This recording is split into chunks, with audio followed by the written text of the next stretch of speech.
प्यारे विद्यार्थियों, अज आपां करदे हां लालसा दी चक्की, जो कि तुहाडी 11वीं जमात की पाठ पुस्तक विच दर्ज कहानी है।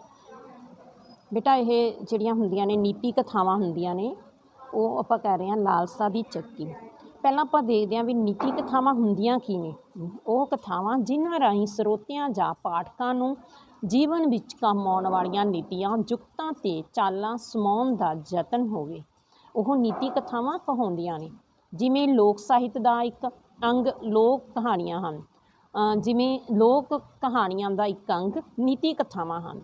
ਨੀਤੀ ਕਥਾਵਾਂ ਵਿੱਚ ਸਿੱਖਿਆ ਜਾਂ ਉਪਦੇਸ਼ ਨੂੰ ਸਿੱਧੇ ਤੌਰ 'ਤੇ ਦੇਣ ਦੀ ਜਿਹੜੀ ਥਾਂ ਕਹਾਣੀ ਵਿੱਚ ਪਰੋ ਕੇ ਦਿੱਤਾ ਜਾਂਦਾ ਹੈ। ਨੀਤੀ ਕਥਾਵਾਂ ਵਿੱਚ ਕਹਾਣੀ ਰਸ ਪ੍ਰਧਾਨ ਹੋਣ ਕਾਰਨ ਇਹ ਮਨੋਰੰਜਕ ਹੁੰਦੀਆਂ ਨੇ। ਇਹਨਾਂ ਕਥਾਵਾਂ ਵਿੱਚ ਵਿਚਿੱਤਰਤਾ ਅਤੇ ਵਾਸਤਵਿਕਤਾ ਦਾ ਬੜਾ ਸੁੰਦਰ ਮੇਲ ਹੁੰਦਾ ਹੈ। ਨੀਤੀ ਕਥਾਵਾਂ ਦੇ ਪ੍ਰਾਚੀਨ ਗ੍ਰੰਥਾਂ ਵਿੱਚ ਪੰਚਤੰਤਰ ਅਤੇ ਹਿਤੋਪਦੇਸ਼ ਵਿੱਚ ਜਿਹੜੀਆਂ ਸ਼ਾਮਲ ਕਹਾਣੀਆਂ ਨੂੰ ਪੰਜਾਬ ਦੀਆਂ ਨੀਤੀ ਕਥਾਵਾਂ ਮੰਨਿਆ ਗਿਆ ਹੈ। ਕਥਾ ਸਾਹਿਤ ਸਾਗਰ ਨਾਂ ਦਾ ਗ੍ਰੰਥ ਵੀ ਅਜਿਹੀਆਂ ਕਥਾਵਾਂ ਦਾ ਭੰਡਾਰ ਹੈ। ਪੰਚਤੰਤਰ ਦੀਆਂ ਕਹਾਣੀਆਂ ਬਾਰੇ ਇਹੋ ਮੱਤ ਹੈ ਕਿ ਇੱਕ ਬਾਦਸ਼ਾਹ ਦੇ ਨਲਾਇਕ ਬਣਿਆ ਬੇਟਿਆਂ ਨੂੰ ਰਾਜਨੀਤੀ ਦੇ ਗੁਣ ਸਿਖਾਉਣ ਅਤੇ ਸਿੱਖਿਆ ਦੇਣ ਲਈ ਉਹਨਾਂ ਦੇ ਅਧਿਆਪਕਾਂ ਦੁਆਰਾ ਸਿਰਜੀਆਂ ਗਈਆਂ ਹਨ। ਹਰ ਕਹਾਣੀ ਦੇ ਅੰਤ 'ਤੇ ਕੋਈ ਨਾ ਕੋਈ ਜਿਹੜਾ ਸਮਾਜਿਕ, ਸਦਾਚਾਰਕ ਅਤੇ ਧਾਰਮਿਕ ਜਾਂ ਰਾਜਨੀਤਿਕ ਉਦੇਸ਼ ਦਿੱਤਾ ਗਿਆ। ਜਦੋਂ ਜਿਹੜੇ ਰਾਜੇ ਹੁੰਦੇ ਸੀ, ਰਾਜੇ ਮਹਾਰਾਜੇ ਹੁੰਦੇ ਸੀ, ਆਪਣੇ ਬੱਚਿਆਂ ਨੂੰ ਸਮਝਾਉਣ ਲਈ ਬੇਟਾ ਜਿਹੜੀਆਂ ਨੀਤੀ ਕਥਾਵਾਂ ਨੇ ਉਹ ਸੁਣਾਇਆ ਕਰਦੇ ਸੀ। ਜਿਹੜੀਆਂ ਨੀਤੀ ਕਥਾਵਾਂ ਹੁੰਦੀਆਂ ਨੇ ਉਹਦੇ ਵਿੱਚ ਕੋਈ ਨਾ ਕੋਈ ਜਿਹੜਾ ਉਪਦੇਸ਼ ਦਿੱਤਾ ਹੁੰਦਾ ਐਂਡ 'ਤੇ। ਠੀਕ ਹੈ, ਆਪਾਂ ਪੜ੍ਹਾਂਗੇ ਲਾਲਸਾ ਦੀ ਚੱਕੀ, ਇਹਦੇ ਵਿੱਚ ਵੀ ਤੁਹਾਨੂੰ ਪਤਾ ਚੱਲ ਜਾਏਗਾ ਵੀ ਕੀ ਉਪਦੇਸ਼ ਦਿੱਤਾ ਹੋਇਆ। ਠੀਕ ਹੈ, ਅਤੇ ਉਸ ਤੋਂ ਬਾਅਦ ਕੀ ਹੈ ਬੇਟਾ, ਜਿਹੜੀ ਹਰ ਕਹਾਣੀ ਦੇ ਅੰਤ ਵਿੱਚ ਕੋਈ ਨਾ ਕੋਈ ਸਮਾਜਿਕ, ਸਦਾਚਾਰਕ, ਧਾਰਮਿਕ ਅਤੇ ਜਾਂ ਰਾਜਨੀਤਿਕ ਉਪਦੇਸ਼ ਦਿੱਤਾ ਗਿਆ। ਲਾਲਸਾ ਦੀ ਚੱਕੀ ਲਾਲਚੀ ਕੁੱਤਾ, ਲੂੰਬੜੀ ਅਤੇ ਕਾਂ, ਬਘਿਆੜ ਅਤੇ ਲੈਲਾ ਊਠ ਅਤੇ ਗਿੱਦੜ, ਸੇਰ ਅਤੇ ਚੂਹਾ ਆਦਿ ਸਭ ਨੀਤੀ ਕਥਾਵਾਂ ਹਨ। ਨੀਤੀ ਕਥਾਵਾਂ ਦਾ ਮੁੱਖ ਲੱਛਣ ਇਹ ਹੈ ਕਿ ਇਹਨਾਂ ਦੇ ਪਾਤਰ ਜਿਹੜੇ ਮਨੁੱਖ ਹਨ, ਉੱਥੇ ਪੰਛੀ, ਪਸ਼ੂ ਅਤੇ ਬੇਜਾਨ ਵਸਤਾਂ ਵੀ ਹਨ।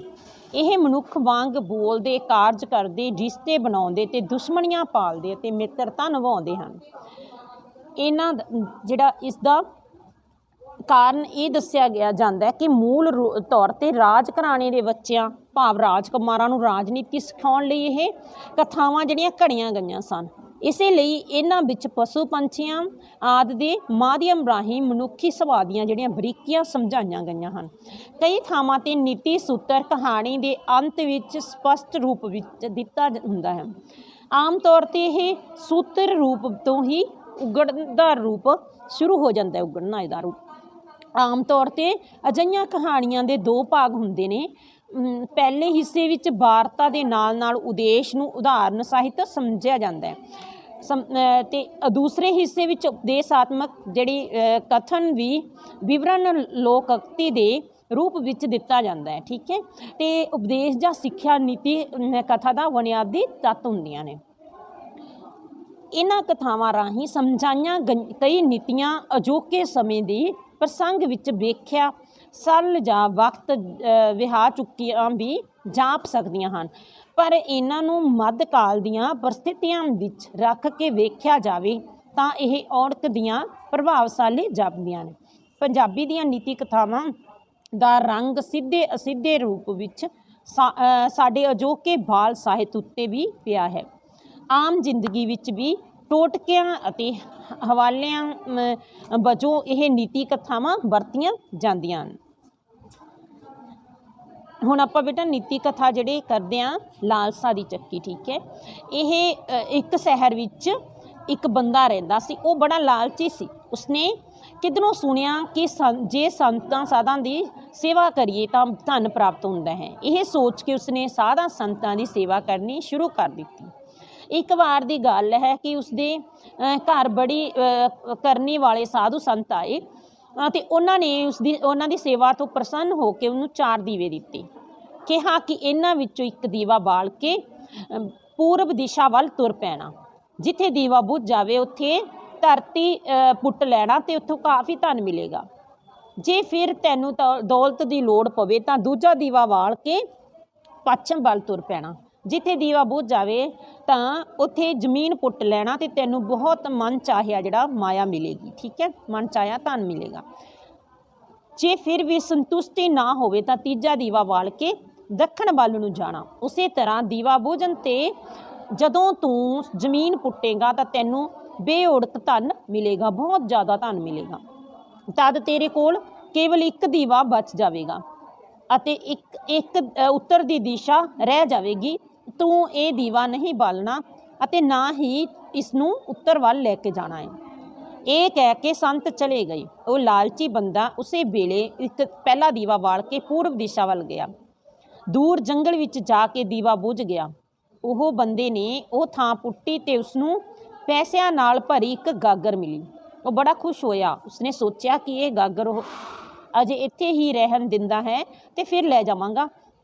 ਪਹਿਲਾਂ ਮੈਨੂੰ ਛੇਤੀ ਪੱਛਮ ਵਾਲਾ ਧਨ ਵੀ ਦੇਖ ਲੈਣਾ ਚਾਹੀਦਾ ਹੈ। ਇਹ ਸੋਚ ਕੇ ਉਸਨੇ ਦੂਜੇ ਪਾਸੇ ਦੀਵਾ ਬਾਲਿਆ ਤੇ ਪੱਛਮ ਵੱਲ ਤੁਰ ਪਿਆ। ਦੂਰ ਇੱਕ ਉਜਾੜ ਵਿੱਚ ਜਾ ਕੇ ਦੀਵਾ ਬੁੱਝ ਗਿਆ। ਉੱਥੇ ਉਸਨੇ ਧਰਤੀ ਪੁੱਟੀ ਤੇ ਸੋਨੇ ਦੀਆਂ ਮੋਹਰਾਂ ਨਾਲ ਭਰਿਆ ਹੋਇਆ ਘੜਾ ਮਿਲਿਆ। ਉਸਨੇ ਉਸ ਘੜੇ ਨੂੰ ਵੀ ਇਹ ਸੋਚ ਕੇ ਉੱਥੇ ਹੀ ਰਹਿਣ ਦਿੱਤਾ ਕਿ ਪਹਿਲਾਂ ਉਹ ਦੱਖਣ ਵੱਲ ਜਾ ਕੇ ਵੇਖ ਲੈਣਾ ਚਾਹੀਦਾ ਉਸਨੂੰ ਕਿ ਛੇਤੀ ਤੋਂ ਛੇਤੀ ਵੱਧ ਤੋਂ ਵੱਧ ਧਨ ਪ੍ਰਾਪਤ ਕਰਨ ਲਈ ਉਹ ਬੇਚੈਨ ਹੋ ਗਿਆ ਸੀ। ਅਗਲੇ ਦਿਨ ਉਹ ਦੱਖਣ ਦਿਸ਼ਾ ਵੱਲ ਗਿਆ। ਦੀਵਾ ਇੱਕ ਮੈਦਾਨ ਵਿੱਚ ਜਾ ਕੇ ਬੁੱਝ ਗਿਆ। ਉਸਨੇ ਉੱਥੇ ਧਰਤੀ ਪੁੱਟੀ ਤਾਂ ਉਸਨੂੰ ਹੀਰੇ ਮੋਤੀਆਂ ਨਾਲ ਭਰੀਆਂ 2 ਪੇਟੀਆਂ ਨਜ਼ਰ ਆਈਆਂ। ਹੀਰੇ ਮੋਤੀਆਂ ਨਾਲ ਭਰੀਆਂ ਪੇਟੀਆਂ ਵੇਖ ਕੇ ਉਸਨੂੰ ਲਾਲਚੀ ਆਦਮੀ ਨੂੰ ਬਹੁਤ ਲਾਲਚ ਹੋ ਗਿਆ। ਉਹਦਾ ਟਿਕਾਣਾ ਨਹੀਂ ਰਿਹਾ ਕੋਈ ਖੁਸ਼ੀ ਦਾ। ਠੀਕ ਹੈ, ਉਹ ਬਹੁਤ ਜ਼ਿਆਦਾ ਲਾਲਚੀ ਸੀ। ਤਦ ਉਹ ਸੋਚਣ ਲੱਗਾ ਕਿ ਜੇ ਇਹਨਾਂ ਤਿੰਨਾਂ ਦਿਸ਼ਾਵਾਂ ਵਿੱਚ ਇੰਨਾ ਧਨ ਪ੍ਰਾਪਤ ਹੋਇਆ ਉਹਨੂੰ ਤੇ ਚੌਥੀ ਦਿਸ਼ਾ ਵਿੱਚ ਤਾਂ ਇਸ ਤੋਂ ਵੀ ਵੱਧ ਹੋਵੇਗਾ। ਫਿਰ ਉਸਨੇ ਮਨ ਵਿੱਚ ਖਿਆਲ ਆਇਆ ਉਹਦੇ ਤੇ ਕਿ ਸੰਤਾਂ ਨੂੰ ਤਾਂ ਉਸ ਨੂੰ ਚੌਥੀ ਦਿਸ਼ਾ ਵਿੱਚ ਦੀਵਾ ਬਾਲਣ ਤੋਂ ਰੋਕਿਆ ਸੀ।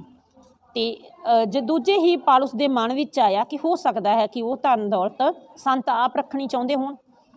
ਮੈਨੂੰ ਛੇਤੀ ਹੀ ਉਸ 'ਤੇ ਕਬਜ਼ਾ ਕਰ ਲੈਣਾ ਚਾਹੀਦਾ ਹੈ।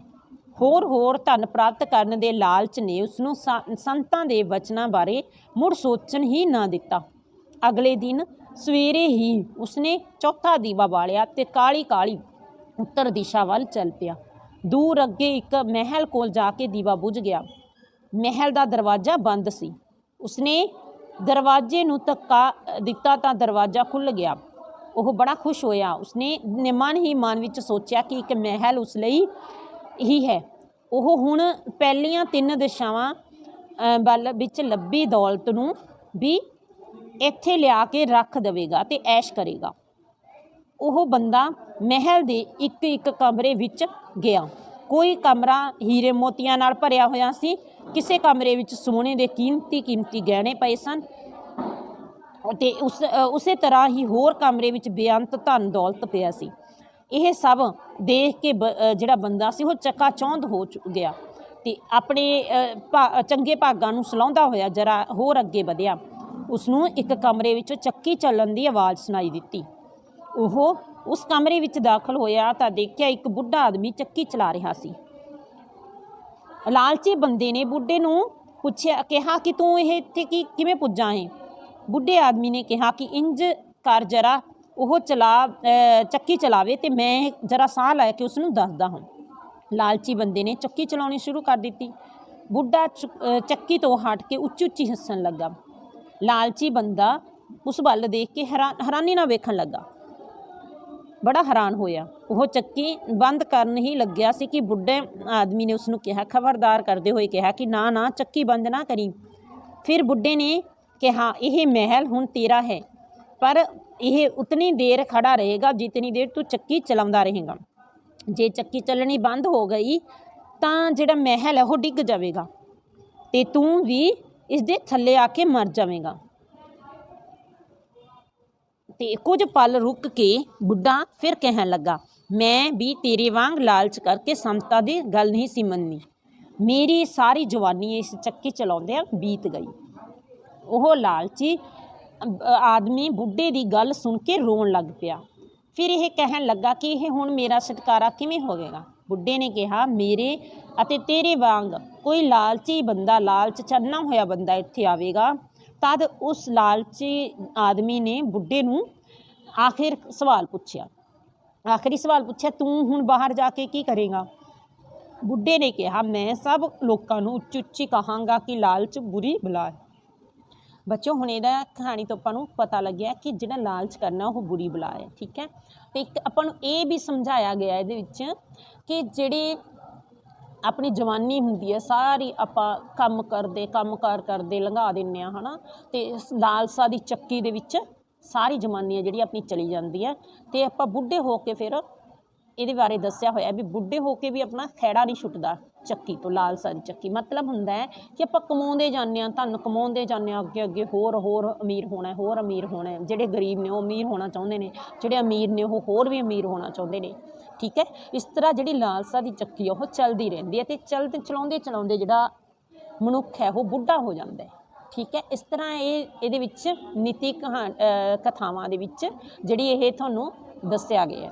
ठीक है, तो अगे आप क्वेश्चन आंसर करते हैं इसके कि लालसा दी चक्की किस किस्म की कथा है? नीति कथा। ठीक है, लालसा दी चक्की कथा का पात्र बंदा किहो जिहा है? लालची सवाल है। ठीक है, लालसा दी चक्की नीति कथा विच बंदे ने संतां दी सेवा क्यों की? धन प्राप्त करने लई।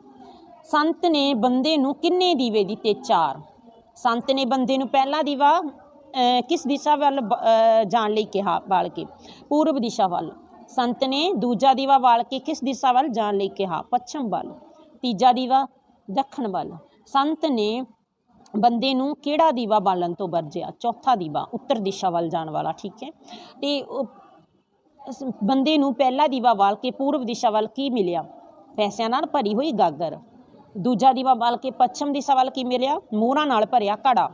बंदे नूं तीजा दीवा बाल के की मिलिया? काहदियां पेटियां मिलियां? हीरे मोतियां नाल भरियां हुईयां 2 पेटियां मिलियां।